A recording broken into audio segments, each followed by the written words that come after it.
క్షేత్రస్థాయిలో పార్టీని పటిష్టం చేయడానికి చర్యలు తీసుకుంటున్నామని బీజేపీ రాష్ట్ర అధ్యక్షుడు పివిఎన్ మాధవ్ అన్నారు. గురువారం ప్రకాశం జిల్లా ఒంగోలులో మాధవ్ పర్యటించారు. ఒంగోలు అంజయ్య రోడ్లోని చాయ్ దుకాణంలో చాయ్ పే చర్చ కార్యక్రమంలో భాగంగా స్థానికులతో మాట్లాడారు. స్థానికంగా సమస్యలను అడిగి తెలుసుకున్నారు. ఈ పర్యటన సందర్భంగా పొగాకు, శనగ, ఆక్వా రైతుల సమస్యలు దృష్టికి వచ్చినట్లు మాధవ్ చెప్పారు.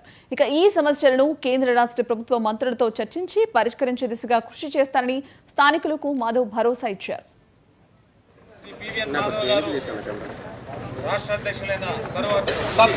ప్రయత్నం చేస్తాం. ఆ విధంగా అందరి కార్యకర్తలు కలవటం, అలాగే నగరంలో ఉండే ముఖ్య విషయాలు ఏవైతే వాటి గురించి తెలుసుకోవటం, అలాగే అన్ని చోట్ల కూడా ఎలైట్ మీట్ పేరు మీదట ఊర్లో ఉండే ప్రముఖులను కలిసే కార్యక్రమం. ఆ విధంగా నా మొదటి విడత పర్యటన అనేక విషయాలు తెలుసుకోవడంలో, అనేక రకాలుగా ప్రజలతో మాట్లాడటంలో మమ్మేకం ముందుకెళ్తున్నాం. ఆ విధంగా ఇవాళ ఉదయం చాయ్ పే చర్చ అనే కార్యక్రమం అయింది. ఇప్పుడు ర్యాలీ తర్వాత పార్టీ విస్తృత స్థాయి కార్యకర్త సమావేశం జరగబోతుంది.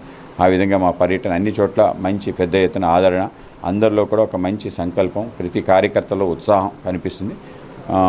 ఆంధ్రప్రదేశ్ సంబంధించిన అనేక అపరిష్కృత సమస్యల పరిష్కారంలో మేము కూడా భాగస్వాములు అయ్యే విధంగా కూటమి సంబంధించిన ఏ ఎజెండాతో అయితే ప్రభుత్వం మాకు విశ్వాసం, ప్రజలు మాకు విశ్వాసం ఇచ్చారో దాన్ని నిలుపుకుంటూ ముందుకెళ్లే ప్రయత్నం చేస్తాం. ఆ విధంగా ఈ యాత్ర కొనసాగుతుంది. అనేక రకాల కార్యక్రమాలు కూడా మేము ఆలోచించాం. ఒకటి, రేపు హర్ ఘర్ తిరంగా అనే కార్యక్రమాన్ని కూడా చేయబోతున్నాం. 10, 11, 12 అన్ని ఊర్లో, అన్ని మండలాల్లో కూడా తిరంగా యాత్రలు, అలాగే ప్రతి ఇంటిపైన జెండా ఎగరేసే విధంగా 13, 14, 15 తారీఖులో ప్రతి ఇంటిపైన జెండా ఎగరేసే విధంగా ప్రయత్నం చేస్తాం. ఆ విధంగా జాతీయ జెండాని గౌరవించుకోవడం ద్వారా మనకి స్వతంత్రం కోసం పోరాడిన ప్రతి వీరుడిని ఒకసారి స్మరించుకోవటం, వాళ్ళ త్యాగాలు కూడా స్మరించుకునే విధంగా కొనసాగాలని మేము పెద్ద ఎత్తున ప్రయత్నం చేస్తాం. భారతీయ జనతా పార్టీ యొక్క ప్రత్యేకత దేశభక్తయుత పౌరుల్ని నిర్మాణం చేయాలి. ఆ విధంగానే దేశం మొదలు మిగతావన్నీ తర్వాత అనే ఒక ఆలోచనతో వెళ్తాం. ఆ ఆలోచనలో భాగంగా ఇవాళ ఒంగోలు జిల్లాకి రావటం, ప్రకాశం జిల్లాకి